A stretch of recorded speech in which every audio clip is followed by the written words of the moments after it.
Hello my dear students, अस्सलाम वालेकुम, how are you all. I hope आप सभी अच्छे से होंगे। तो इस पहले वीडियो में हमने कंस्ट्रक्शन का पहला टॉपिक जो है division of a line segment, उसके रिलेटेड हमने जो एक्सरसाइज 10.1 का पहला क्वेश्चन भी किया है। आई होप कि वो क्लियर हुआ होगा। आज हम क्लास 10th की जो एक्सरसाइज हैं कंस्ट्रक्शन चैप्टर की 10.1 उसका क्वेश्चन नंबर 2 देखेंगे। बड़ा इंपॉर्टेंट क्वेश्चन है। वंस कि आपको ये क्वेश्चन आया तो पहली एक्सरसाइज 10.1 के सारे क्वेश्चंस आपको आएंगे। इसमें कुछ इंपॉर्टेंट पॉइंट्स आपको याद रखने हैं, वही जो इंपॉर्टेंट पॉइंट्स है वो आपको आगे नीड पड़ेंगे। ठीक है, तो अगर हम पहला क्वेश्चन देखें, क्वेश्चन क्या कह रहा है। क्वेश्चन मेरे पास है, कह रहा है construct A triangle of sides 4 centimetre, 5 centimetre and 6 centimetre. ये बोल रहा है आप एक ट्राइंगल कंस्ट्रक्ट करिए जिसमें साइड्स जो है वो होंगे 4 centimetre, 5 centimetre and 6 centimetre. Then a triangle similar to it. उसके बाद जब मैंने पहले कंस्ट्रक्ट करना है ये ट्राइंगल कंस्ट्रक्ट करने के बाद आपको इस ट्राइंगल के रिलेटेड एक और ट्राइंगल ड्रा करना है, कंस्ट्रक्ट करना है जो सिमिलर होगा इसी ट्राइंगल को। लेकिन सिमिलर के साथ साथ बोल रहा है कि जो साइड्स का रेशो होगा वो 2/3 of the corresponding sides of first triangle होगा। यानी जो आप न्यू सिमिलर ट्राइंगल बनाओगे उसका जो रेशो होगा वो 2/3 ऑफ कॉरेस्पॉन्डिंग साइड्स ऑफ पहला ट्राइंगल जो आपने बनाया है उसका होना चाहिए। Give the justification of A construction. और कंस्ट्रक्शन के साथ साथ आपको इसकी जस्टिफिकेशन देनी पड़ेगी, यानी कि आपने जो कंस्ट्रक्शन की है वेदर ये ठीक हैं कि गलत हैं। ठीक है, तो चलिए बिना टाइम वेस्ट करते हुए हम अपनी कंस्ट्रक्शन स्टार्ट करेंगे। सबसे पहले हम एक ट्राइंगल बनाएंगे 4, 5, 6 सेंटीमीटर का with the help of compass, और स्केल से हम पहले ये ट्राइंगल बनाएंगे। सबसे पहले आप कोई भी साइड पहले ड्रा कर सकते हैं। मैं पहले बड़ा वाला साइड ड्रा करूं 6 सेंटीमीटर का। ठीक है, इस तरीके से सबसे पहले आप एक लाइन सेगमेंट 6 सेंटीमीटर का डालिए इस तरीके से, इनमें से कोई एक साइड, और उसका खुद से भी कोई नाम दीजिए। लेट मैं उसको नाम देता हूं A एंड B। ठीक, और उसके बाद हमें कंपास उठाना है, और कंपास उठाने के बाद हमें दो लाइन सेगमेंट्स के जो दो साइड्स के और मेजरमेंट्स दिए गए, दैट इज़ 4 एंड 5 सेंटीमीटर। तो एक 4 सेंटीमीटर यहाँ से मेजर करिए इस तरीके से। 4 सेंटीमीटर की एक आर्क जो है हमें ड्रा करनी है एक साइड से। तो ये 4 सेंटीमीटर की हमने मेजरमेंट की, और उसके बाद इस B पॉइंट या A पॉइंट पे लेकर एक ऐसी एक आर्क ड्रा करिए। और उसके बाद सेकंड साइड जो है 5 सेंटीमीटर का, तो यहाँ से 5 सेंटीमीटर की जो डिस्टेंस है वो आप मेजर करिए स्केल से। तो 5 सेंटीमीटर की डिस्टेंस लेकर A पॉइंट पे इस तरीके से लीजिए और एक दूसरी आर्क ड्रा करिए, और वो दो आर्क्स जो है एक पॉइंट पे मीट करेंगे, और उस मीटिंग पॉइंट का नाम C रखिए। ठीक है, तो मैं इस पॉइंट जो है ये वाला पॉइंट, इस मीटिंग पॉइंट का नाम C रखता हूँ, और इसको ज्वाइन करता हूँ B और A से। ठीक है, इस तरीके से, और इसका नाम रखिएगा C। तो ये मेरे पास एक ट्राइंगल बन गया जो गिवन साइड्स है। अब ये बोल रहा है दूसरा में, अब इसी के साथ बोल रहा है, और इसके साथ एक और ट्राइंगल कंस्ट्रक्ट करिए जो सिमिलर होगा इस वाले ट्राइंगल को, और इस और उस सिमिलर ट्राइंगल में जो कॉरेस्पॉन्डिंग साइड्स का रेशो होगा वो 2/3 होना चाहिए। ठीक है, और उसके बाद हमें गिव जस्टिफिकेशन भी देनी है। सिंपली ट्राइंगल बनाया जो गिवन साइड्स है। ध्यान रखिए यही प्रोसीजर हर एक क्वेश्चन को आपको करना है। वंस ये क्लियर हुआ तो आप कोई भी कर सकते हो। उसके बाद आप एक एक्यूट एंगल यहाँ इस A पे डालिए, इस नीचे की C के अपोजिट वाली तरफ से। अगर C आप इस तरीके से होते तो वहाँ से एक्यूट एंगल ड्रा करना है। तो आपने ट्राइंगल बनाया, फिर एक एक्यूट एंगल की लाइन सेगमेंट यहाँ से इस तरीके से खींचोगे। ठीक है, और इसका आप कोई भी नाम रखिए, लेट AX। ठीक है, AX, और जो ये BAX हैं ये एक एक्यूट एंगल बन गया। ठीक, और उसके बाद आप गिवन रेशो की तरफ देखिए। ये बहुत ही इंपॉर्टेंट चीज़ है बेटा। मेरा रेशो दिया गया है 2/3, और याद रखिए यही प्रोसीजर आपको हर एक जगह करना है। और जो इन दोनों में से बड़ा वाला नंबर होगा, यहां पर 2/3 है तो बड़ा वाला 3 है, आपको 3 पॉइंट्स जो हैं इस AX पे लोकेट करने हैं, लेकिन इस तरीके से करने हैं कि जो B पॉइंट्स के बीच की डिस्टेंस होगी वो सेम होनी चाहिए। लेट में आप कंपास से भी कर सकते हो या मैं स्केल से भी कर सकता हूं इस तरीके से, ठीक है। तो यहां पर मैं एक पॉइंट यहां, दूसरा पॉइंट यहां और तीसरा पॉइंट यहां पर, क्योंकि मेरा बड़ा नंबर है 3 तो मैं 3 ही पॉइंट्स जो है यहां पर जो है लोकेट करूंगा। और लेट मान लीजिए इसका नाम है A1, इसका नाम है A2 और इसका नाम है A3। और ये पॉइंट्स हमने कहां से लाए, जो भी मेरे पास रेशो गिवन होगा और उस रेशो में आपको देखना है बड़ा नंबर कौन सा है, क्योंकि यहां पर 3 है तो 3 पॉइंट्स जो है इस AX रे जो है इस पे लोकेट करने हैं। उसके बाद ज्वाइन करना होगा, इनमें से कोई एक पॉइंट ज्वाइन करना है B से, लेकिन कौन सा पॉइंट वो भी आपको इसी रेशो से पता चलेगा। जो रेशो में, ध्यान से देखिए, आपको डिनोमिनेटर वाला ज्वाइन करना है। जो भी डिनोमिनेटर वाला होगा इसको आपको ज्वाइन करना है, डिनोमिनेटर को ज्वाइन करना है और न्यूमरेटर में पैरेलल लाइन ड्रा करनी है। आप ये याद रखिए, डिनोमिनेटर ज्वाइन न्यूमरेटर पैरेलल, इस तरीके से याद रखिए, डिनोमिनेटर ज्वाइन न्यूमरेटर पैरेलल, यानी डिनोमिनेटर में जो नंबर होगा 3 तो वो नंबर ऑफ पॉइंट जो है 1 2 3 वाला पॉइंट जो है ना इस B के साथ ज्वाइन करना है, ठीक है। तो इस A3 और B को मैं ज्वाइन करूंगा इस वाले से, एक पॉइंट ज्वाइन करना ही होगा और वो आपको मिलेगा कहां से, रेशो से। जो भी वहां पर डिनोमिनेटर में होगा वो आपको ज्वाइन करना है, चाहे छोटा हो या बड़ा हो। अगर छोटा हुआ तो भी न्यूमरेटर ज्वाइन करना है, अगर बड़ा हुआ तो भी न्यूमरेटर ज्वाइन करना है, ठीक। और इसके बाद हमें एक पैरेलल लाइन इस A3B को डालनी होगी, लेकिन ये पैरेलल लाइन भी आपको इसी रेशो से लानी है। तो मैंने क्या बोला, डिनोमिनेटर को ज्वाइन करना है, लेकिन जो न्यूमरेटर में होगा उस पे पैरेलल लाइन ड्रा करनी है। यानी न्यूमरेटर में यहां पर 2 है, तो दूसरे पॉइंट पे हमें एक पैरेलल लाइन ड्रा करनी है, इस वाली लाइन को, यानी इस पॉइंट पे। और सिमिलर प्रोसीजर आपको फॉलो करना है जैसे हमने किया है पीछे, कि किस तरीके से हमने एक पैरेलल लाइन ड्रा की। उसके लिए आप एक कंपास उठाओगे और कोई भी रेडियस खोलोगे अपने हिसाब से, तो इस पॉइंट पे लोगे, ये पॉइंट लोगे, ठीक है, और एक आर्क इस तरीके से ड्रा करोगे, ठीक। आर्क ड्रा करने के बाद आपको चेंज नहीं करना है, फिर उस पॉइंट पे लेना है जहां पर आपको आर्क ड्रा करनी है। तो A से हमें आर्क ड्रा करनी है तो उस A पॉइंट पे लेंगे और इस तरीके से एक आर्क ड्रा करेंगे, ठीक। फिर ये जो पहली हमने आर्क ड्रा की इसको मेजर करना है इस तरीके से, ये वाला इस तरीके से मेजर करना है, ये और ये मेजर किया। और मेजर करने के बाद हमें इस नीडल को इस पॉइंट पे लेकर उस नेक्स्ट वाली की पॉइंट पे लेना है जहां पर उसने इस रे को टच किया है, और टच करने के बाद एक आर्क इस तरीके से ड्रा करनी है, इस तरीके से, ठीक है। ध्यान से देखिए, ठीक है। तो आर्क जहां पर ड्रा हुई उस पॉइंट को, ये वाला जो पॉइंट है, उस पॉइंट को इस A2 के साथ मिलाकर खींचना है, ठीक है। तो वो लाइन जो है एक पैरेलल लाइन ड्रा की जाएगी और वो इस A3B को पैरेलल लाइन होगी, और इस पॉइंट का नाम आप कुछ भी रखिए, लेट B', ठीक है।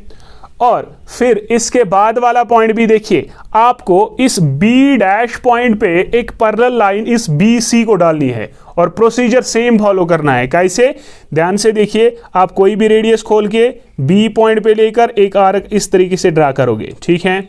उसके बाद सेम रेडियस लेकर B' जहां पर आपको रेडियस ड्रा करनी है और एक वही आर्क ड्रा करनी है इस तरीके से, ठीक। फिर आपको क्या करना है, इस आर्क को मेजर करना है यहां पर कितनी है, और फिर इस वाले पॉइंट पे लेकर एक छोटी सी आर्क इस तरीके से ड्रा करनी है, ठीक। और वो इस प्रीवियस आर्क को एक पॉइंट पे टच करेगी, उस पॉइंट को इस B' के साथ मिलाकर खींचना है, प्रोड्यूस करना है, एक्सटेंड करना है, ठीक है। वो हमारे इस AB को एक पॉइंट पे टच करेगी, उस पॉइंट का नाम मान लीजिए C', और वहां पर एक ट्रायंगल बन गया, कौन सा, ये AB' C', ये ट्रायंगल बन गया। जो ये वाला अंदर वाला ये छोटा वाला ट्रायंगल होगा ना, यही वो सिमिलर ट्रायंगल होगा जो हमें कंस्ट्रक्ट करना है, जिसका रेशो 2/3 होगा किसके साथ, इस ए बी बड़े वाले सी के साथ। तो स्टेप्स जो हमने किए हम उसको इस तरीके से हम इनको लिख के रखे हैं सो दैट आपको क्लियर हो जाए। तो अगर हम देखें स्टेप्स ऑफ कंस्ट्रक्शन में हमने क्या किया, पहले हमने किया draw a line segment A B 6 centimetre. हमने एक line segment A B draw किया जिसकी लेंथ है 6 सेंटीमीटर। उसके बाद taking A as a centre draw an arc of 5 centimetre and taking B as a centre draw an arc of 4 centimeter which cuts the previous arc at C, therefore triangle ABC is a rectangular triangle। ये बोल रहा है कि उसके बाद मैंने B पे एक सेंटर लिया और एक आर्क ड्रा की 4 सेंटीमीटर की, फिर A पॉइंट पे लिया और जहां से मैंने 5 सेंटीमीटर की एक आर्क ड्रा की, वहां पर एक पॉइंट जो है ट्रायंगल पॉइंट C मिला और उससे ABC ट्रायंगल बन गया। ठीक है, उसके बाद ड्रा रे AX making an acute angle BAX with AB। उसके बाद इस A पॉइंट पे एक्यूट एंगल ड्रा करना है जिससे एक्यूट एंगल BAX बनता है। Locate 3 points A1, A2 and A3 on line AX such that A1 is equal to A1 A2 is equal to A2 A3। उसके बाद क्या करना है, जो हमने ये AX वाली लाइन जो है उसमें जो रेशो में यहाँ पर रेशो था 2/3, उसमें जो बड़ा नंबर है उतने पॉइंट्स हमें इस AX पे लोकेट करने हैं। तो बड़ा नंबर है 3, तो 3 नंबर ऑफ पॉइंट्स इस पे लोकेट करने हैं, दैट इज 1, 2 एंड 3। उसका नाम भी है A1, A2 एंड A3। ठीक है, और इस तरीके से डालने हैं कि जो इनकी डिस्टेंस है वो सेम होनी चाहिए, दैट इज A1 बराबर होना चाहिए A1 A2, वो बराबर होना चाहिए A2 A3। ठीक है, उसके बाद हमें इस A3B को एक लाइन A2 से ड्रा करनी है, जो हमें पता है कि किस तरीके से ड्रा करनी है। उसके बाद इस पॉइंट B डैश से हमें एक और पैरेलल लाइन ड्रा करनी है BC को, जो हमारी इस AC को C डैश पॉइंट पे कट करेगी। हमारे पास A dash A B dash and C जो एक ऐसा ट्रायंगल बन गया जो हमारे पास रिक्वायर्ड सिमिलर ट्रायंगल है, और यही इन स्टेप्स में लिखा है, बाकी कुछ है ही नहीं। ये है स्टेप्स ऑफ कंस्ट्रक्शन, ये है कंस्ट्रक्शन।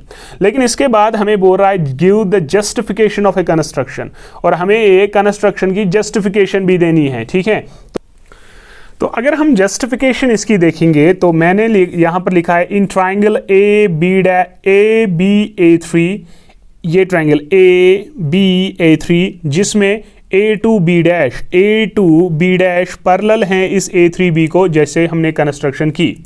और अगर इस ट्रायंगल में ये लाइन इसको पैरेलल है तो BPT के जरिए साइड्स का रेशो सेम होता है, जो हमने पढ़ा है ट्रायंगल्स में। तो अगर ये लाइन इसको पैरेलल है, जो बचे हुए दो साइड्स है इनका रेशो सेम होगा, that is A2 by A2 A3 वो बराबर होगा AB dash divided by B dash B। A2 divide by A2 A3 is equal to AB dash divide by B dash B, और इसको हम लिखेंगे बेसिक प्रोपोर्शनलिटी थ्योरम, और इसका नाम रखिएगा फर्स्ट। ठीक है, यहां तक कोई प्रॉब्लम? लेकिन आप देखिए मेरे पास ये A2 divided by A2 A3 जो है ना, ये 2/1 के रेशो को बराबर है। ये देखिए ये इक्वल पार्ट्स है, ये इक्वल पार्ट है, ये भी इक्वल पार्ट है, ये भी इक्वल पार्ट है। यानी अगर ये 1 सेंटीमीटर होगा तो ये 3 सेंटीमीटर होंगे, तो उस हिसाब से ये 2 हिस्से होंगे और ये एक हिस्सा होगा। यानी अगर मैं देखूं तो A2 divided by A2 A3 जो है ना, ये 2/1 के रेशो में है। ठीक है, तो वही मैंने लिखा है A2 divided by A2 A3 जो है ये 2/1 को बराबर है। तो ऑब्वियसली जब ये चीज़ जो है 2/1 को बराबर है तो इसका मतलब यहाँ पर मैं 2/1 दे सकता हूँ, that is AB dash divided by B dash B is equal to 2/1। ठीक है, इन दोनों को कंपेयर करके, तो वहाँ पर इसको मैं इस तरीके से यानी रेसिप्रोकल दोनों तरफ लिख सकता हूं, that is B dash B divided by AB dash is equal to 1/2। और इस इक्वेशन को मैं दोनों तरफ 1 ऐड करता हूं तो ये बनेगा B dash B divided by AB dash plus 1 is equal to 1/2 plus 1, क्योंकि ऐड मैंने दोनों तरफ 1 किया, उससे कोई फर्क नहीं पड़ेगी। सेकेंड वन यहाँ पर क्रॉस मल्टीप्लाई किया, that is B dash B plus इसके साथ तो हुआ AB dash divided by AB dash is equal to 2 1 2, तो हुआ 3 हुआ ना, ये हुआ 1/2 + 1 तो वो होता है 3/2 होता है ना, 1 + 2 / 2 दैट इज इक्वल टू 3/2। तो B' B plus AB' B plus AB', तो इस दिस प्लस, अब देखो this plus this is equal to AB, तो यहाँ पर हम लिखेंगे इसके बदले AB divided by A' is equal to 3/2। तो अगर हम यहाँ पर देखेंगे तो इसको हम वापस रेसिप्रोकल करेंगे तो ये बनेगा AB' divided by AB is equal to ये 3/2 2/3 बनेगा। इसका नाम रखिएगा फर्स्ट, ठीक है। तो यहाँ से हम इस AB को ऊपर चढ़ा सकते हैं, तो AB' is equal to 2/3 of AB। तो आया एक रेशो कि ये वाला AB वाला तो ये AB' वाला साइड जो है ये 2/3 ऑफ AB है, हमने प्रूव किया। लेकिन आप इसका नाम रखेंगे A। और उसके बाद अगर हम इन ट्राइंगल ABC इस वाले ऊपर वाले ट्राइंगल B', C' पैरेलल हैं इस BC को, जैसे कंस्ट्रक्शन की, और अगर ये पैरेलल है इट मीन्स ये वाला एंगल और ये वाला एंगल बराबर होगा किस वाले को, इस वाले और इस वाले एंगल को। क्यों? क्योंकि दोनों कॉरस्पॉन्डिंग एंगल्स हैं। तो वही लिखा angle C is equal to angle C', angle B is equal to angle B', corresponding angles, ठीक है। तो उस हिसाब से ये अगर ये ट्राइंगल हम लेंगे AB' और दूसरा लेंगे ABC, इनमें दो एंगल्स आपस में बराबर हैं, तो हम इनको सिमिलर कह सकते हैं बाय ए सिमिलैरिटी। अगर ट्राइंगल्स में कोई प्रॉब्लम है तो प्लीज़ वहाँ पर पहले सिमिलैरिटी पढ़िए। तो ट्राइंगल AB' जो है ये सिमिलर हैं ABC के साथ बाय ए सिमिलैरिटी। और अगर ये सिमिलर है तो इनके साइड्स का रेशो सेम होगा, that is AB' divided by AB वो बराबर होगा AC' डिवाइड बाय AC, वो बराबर होगा B' वो बराबर divided by BC। Corresponding sides का रेशो सेम होता है। वही मैंने लिखा AB' divided by AB is equal to AC divided by AC is equal to B' divide by B' divided by BC is equal to, देखिए यहाँ पर हमने प्रूव किया कि A' यहाँ पर देखिए हमने यहाँ पर प्रूव किया है कि AB' डिवाइडेड बाई AB 2/3 है, यानी इसके बदले में 2/3 लिख सकता हूँ। तो इसका मतलब इन तीनों का रेशो जो है वो सेम होगा। जब एक होगा 2/3 को बराबर तो तीनों सेम होंगे। तो वही आया AB' divided by AB AC' divided by AC B' divided by BC is equal to 2/3। यानी इन ट्राइंगल्स के जो कॉरस्पॉन्डिंग साइड्स का रेशो है वो किस रेशो में है, 2/3। यही हमारी जस्टिफिकेशन थी। आप इस क्वेश्चन के कंस्ट्रक्शन कीजिए, फिर स्टेप्स ऑफ कंस्ट्रक्शन लिखिए जो हमने अभी हमने दिखाए, तो आप उसकी स्क्रीनशॉट लेकर और फिर जस्टिफिकेशन लिखे और कॉपी मेंटेन करिए। आई होप ये क्वेश्चन आपको क्लियर हुआ होगा। अगर कोई प्रॉब्लम है तो प्लीज़ कमेंट सेक्शन में लिखिए, हम उसे रिजॉल्व करने की कोशिश करेंगे। ये क्वेश्चन समझ आया तो आपको हर एक क्वेश्चन इस एक्सरसाइज का आएगा। इंशाल्लाह नेक्स्ट वीडियो में हम क्वेश्चन नंबर 3 के बारे में हम बात करेंगे। आई होप कि आपको ये वीडियो अच्छा लगा होगा। अगर अच्छा लगा तो प्लीज़ इसको शेयर करिए और चैनल को सब्सक्राइब करना ना भूलिए। Thank you. अल्लाह हाफिज़।